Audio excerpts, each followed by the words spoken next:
Hello दोस्तों, स्वागत है आप लोग का हमारे इस चैनल में। तो आज के इस वीडियो में हम देखेंगे कि जिला ग्रामीण विकास अभिकरण की तरफ से नई रिक्वायरमेंट निकल के आई है, ठीक है, जिसके अंतर्गत मनरेगा कार्य करती है महात्मा गांधी राष्ट्रीय ग्रामीण रोजगार गारंटी अधिनियम, ठीक है। इसी के अंतर्गत आप मनरेगा कार्य करती है और इसमें जो है प्रखंड कार्यक्रम पदाधिकारी, तकनीकी सहायक, ठीक है, तकनीकी सहायक, कनीय अभियंता के समक्ष, ठीक है, और लेखा सहायक और कंप्यूटर सहायक के पदों पे भर्ती निकल के आई है। ये आपका विज्ञापन संख्या है, ठीक है, और ये संविदा के आधार पर भर्ती है, परमानेंट भर्ती नहीं है, लेकिन आपको सैलरी अच्छी खासी दी जा रही है। तो आप देख सकते हैं कितनी कितनी सीटें बाँटी गई है, इसमें दी गई है। तो प्रखंड कार्यक्रम पदाधिकारी में आपका जनरल में आपका 3 सीट है, ठीक है, एसटी में आपका 1 सीट है और एससी में आपका 1 सीट है और बीसी 1 में 0 सीट है और बीसी 2 में आपका 2 सीट है और ईडब्ल्यूएस में 1 सीट है। टोटल इसमें 8 सीटें हैं, ठीक है। इसी तरह तकनीकी सहायक, ठीक है, सहायक अभियंता के समक्ष आपका इसमें 4 सीट है जनरल में, एसटी में आपका 1 सीट है, एससी में आपका 1 सीट है और बीसी 1 में 1 सीट है, बीसी 2 में 0 सीट है। इसी तरह टोटल सीट आपका 7 है, ठीक है। फिर तकनीकी सहायक के 2 पोस्ट हैं यहाँ पे, आप देख सकते हैं, ठीक है। तो तकनीकी सहायक में 2 पोस्ट है, एक कनीय अभियंता के समक्ष है और एक सहायक अभियंता के समक्ष। इसमें टोटल 17 सीट है जनरल में, एसटी में आपका 3 सीट है, एससी में आपका 6 सीट है और बीसी 1 में आपका 3 सीट है और बीसी 2 में आपका 3 सीट है और ईडब्ल्यूएस में 4 सीट है। टोटल आपका 36 सीट है इसमें, ठीक है। और इसमें आपका दिव्यांग हेतु जो पीडब्ल्यूडी है, विकलांग कैंडिडेट के लिए 2 सीट रिजर्व है, ठीक है। इसी तरह लेखा सहायक में आप देख सकते हैं आपका 2 सीट है आपका जनरल में, एसटी में आपका 1 सीट है, एससी में 1 सीट है और बीसी 1 में 0 सीट है, बीसी 2 में 1 सीट है और इसी तरह टोटल सीट 5 है, ठीक है। इसी तरह कंप्यूटर सहायक में आप देख सकते हैं इसमें टोटल 3 सीटें हैं, ठीक है। अब इस पर बात करते हैं इसको भरना कैसे है। तो आपको जो है ये साइड में जाके पहले ऑनलाइन करना होगा, ठीक है। ये साइड में जाके ऑनलाइन करना होगा। आपको 18/9 से लेके 4/10 तक आपको ऑनलाइन करना होगा और ऑनलाइन करने के बाद जो आपका रिसिप्ट होगा उसको डाउनलोड करके उसको प्रिंट आउट करके उसमें आपका सेल्फ अटेस्टेड करके खुद का साइन करके और जितना भी डॉक्यूमेंट्स आप अपलोड करेंगे वो सारे डॉक्यूमेंट को फिर आपको स्पीड पोस्ट या रजिस्टर पोस्ट के माध्यम से आपको यहाँ पे दिए गए पते पे भेजना होगा, ठीक है। उसके भी बारे में बात करते हैं। और ये जो विज्ञापन है, ठीक है, ये जो आपका सारा डिटेल है आप इस साइड में जाके देख सकते हैं, www.bokaro.nic.in में आप देख सकते हैं सारा कुछ डिटेल, ठीक है। इसमें सारा अधिकारी का आप देख सकते हैं, सारा अधिकारी का साइन किया हुआ है, ठीक है। इसमें आपका क्वालिफ़िकेशन क्या क्या मांगा है वो अब हम देखते हैं। आप देख सकते हैं प्रखंड कार्यक्रम पदाधिकारी में जो आपका क्वालिफ़िकेशन मांगा है, आपका किसी भी कॉलेज से आपका ग्रेजुएशन होना चाहिए, ठीक है, 55% अंकों के साथ, मतलब 55% आपका नंबर होना चाहिए ग्रेजुएशन में, ठीक है। उसके बाद यदि किसी का ग्रेजुएशन में 55% नंबर नहीं है, ठीक है, तो यदि वो पीजी किए हैं, मतलब मास्टर डिग्री किए हैं, यदि उसमें वो उत्तीर्ण है तो वे भी फॉर्म भर सकते हैं। यदि उसके पास 55% मार्क्स नहीं है ग्रेजुएशन में और जो एमए कर रखे हैं, एमए में कितना भी परसेंट क्यों ना हो, लेकिन आपको सिर्फ पासिंग होना चाहिए, ठीक है, तो आप फॉर्म भरने के लिए एलिजिबल है। और इसमें एक्स्ट्रा क्वालिफ़िकेशन जो मांगा गया है, अतिरिक्त योग्यता, यदि आपके पास ये नहीं है फिर भी आप फॉर्म भर सकते हैं, लेकिन यदि जिसके पास ये सारी अतिरिक्त योग्यता रहेगी उसको प्रायोरिटी पहले दी जाएगी। ठीक है, आप इसको नोट रखेंगे।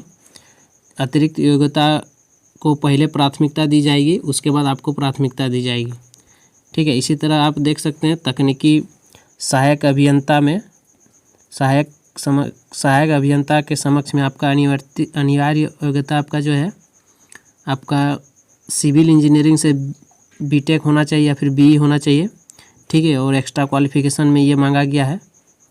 ठीक है, एक्स्ट्रा क्वालिफिकेशन में आपका नहीं है फिर भी आप इस पोस्ट के लिए भर सकते हैं, बशर्ते है कि आप पहले इन लड़कों को आपको पहले प्राथमिकता दी जाएगी, पहले लिया जाएगा, उसके बाद आपको लिया जाएगा।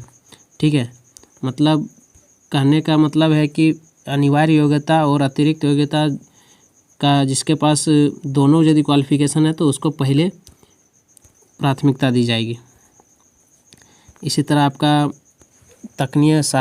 तकनीकी सहायक कनीय अभियंता के समक्ष में आपका आप देख सकते हैं अनिवार्य योग्यता में आपका सरकारी मान्यता प्राप्त संस्थान से सिविल में आपका डिप्लोमा होना चाहिए। डिप्लोमा सिविल वाले सारे भर सकते हैं और आपका ये अतिरिक्त योग्यता मांगा गया है। ठीक है, इसी तरह आप लेखा सहायक में आप देख सकते हैं, लेखा सहायक में आपका किसी भी लेखा सहायक में आप जितने भी बीकॉम वाले हैं सारे भर सकते हैं, इसमें बता दिया गया है। ठीक है, जो बीकॉम किए हैं और 55% मार्क्स होना चाहिए बीकॉम में, वो सारे भर सकते हैं। और इसी तरह सभी में अतिरिक्त योग्यता मांगी गई है। और कंप्यूटर सहायक में आप देख सकते हैं आपका बीएससी कंप्यूटर होना चाहिए, BSc computer honours, BSc computer, BSc BCA. ठीक है, उसके बाद मतलब इन चारों क्वालिफ़िकेशन में आपके पास यदि एक क्वालिफ़िकेशन है तो आप भर सकते हैं इस फॉर्म को। ठीक है, इस पोस्ट में कंप्यूटर सहायक के पोस्ट में। उसके बाद इसमें भी अतिरिक्त योग्यता मांगी गई, तो सभी में अतिरिक्त योग्यता मांगी गई है। ठीक है, और इसमें जो एज लिमिट मांगा गया है आप देख सकते हैं, एज लिमिट आपका जनरल के लिए सभी के लिए आपका 35 वर्ष और 37 वर्ष, 38 वर्ष, 40 वर्ष आपका मतलब मांगा गया है। एज रिलैक्सेशन के हिसाब से आपको इसमें छूट दिया जाएगा, आपको जिस कैटेगरी से आप बिलोंग करते हैं। और मिनिमम एज जो है वो 18 वर्ष है। ठीक है, और इसमें विकलांग वालों को अलग से छूट दिया गया है। इसी तरह आप देख सकते हैं इसमें सैलरी जो है आपका प्रखंड विकास पदाधिकारी में आपका देख सकते हैं 23,000 मिलेगा मंथली। ठीक है, यदि आपके पास एक्सपीरियंस है तो आपका कुछ ज़्यादा मिलेगा, लेकिन थोड़ा सा ही ज़्यादा मिलेगा, ज़्यादा नहीं मिलेगा। उसके बाद तकनीकी सहायक में सहायक अभियंता के समक्ष में आपको 22,000 मिलेगा। उसी तरह आपका 19,000 मिलेगा आपका कनीय अभियंता के समक्ष में। लेखा सहायक में 14,000 मिलेगा। कंप्यूटर सहायक में आपको 14,300 मिलेगा। ठीक है, ये आपका सैलरी स्ट्रक्चर है, आप देख सकते हैं। उसके बाद आपको अपना स्थानीय निवासी और जो जो डॉक्यूमेंट्स आपको ऑनलाइन करने के समय मांगा जाएगा वो सारे डॉक्यूमेंट्स आपको ऑफलाइन भेजना होगा। यहाँ पे सारा कुछ बता दिया गया है, आपको डिस्क्रिप्शन में ये पीडीएफ डाउनलोड कर सकते हैं, उसमें लिंक दे दिया जाएगा। आप देख सकते हैं यहाँ पे बताया गया है। ठीक है, आप इसको अच्छा से पढ़ेंगे तो पता चलेगा 18 नंबर को। ठीक है, इसमें बताया गया है कि आप अभ्यर्थी ऑनलाइन समर्पित किए गए आवेदन पत्रों एवं अन्य प्रमाण पत्रों तथा शैक्षणिक प्रमाण पत्र, अंक प्रमाण पत्र, आवासीय प्रमाण पत्र, जाति प्रमाण पत्र और शपथ प्रमाण पत्र एवं अन्य आवश्यक प्रमाण पत्रों को पोर्टल से डाउनलोड प्रिंट आउट निकाल कर उसकी स्व अभिप्रमाणित छायाप्रति निबंधित स्पीड पोस्ट के माध्यम से जिला ग्रामीण विकास अभिकरण बोकारो के कार्यालय में भेजना सुनिश्चित करेंगे। समर्पित किए जाने वाले लिफाफे के ऊपर निम्न पता, निम्न विवरणी अंकित करेंगे। ठीक है, आपको ये एड्रेस देना है, आप ये एड्रेस नोट रखेंगे। ठीक है, पहले आपको ऑनलाइन करना होगा। ठीक है, ऑनलाइन करने के बाद जो रिसिप्ट डाउनलोड होगा वो रिसिप्ट को साथ में और आपका जो है सारा डॉक्यूमेंट्स आपको साथ में भेजना होगा। ठीक है, और आपको ये संविदा आधार पे रिक्वायरमेंट है। ठीक है, आपको 18 तारीख से आपको 4-10 तारीख तक, मतलब आपको 4 तारीख तक आपको ऑनलाइन करना होगा। उसके बाद ही आपको भेजना होगा ऑफलाइन सारा। ठीक है, और इसमें सभी लड़के अप्लाई कर सकते हैं 24 जिला के, इसमें कोई ऐसा इशू नहीं है। ठीक है, और इस एड्रेस में आपको भेजना है, ये आप नोट रखेंगे।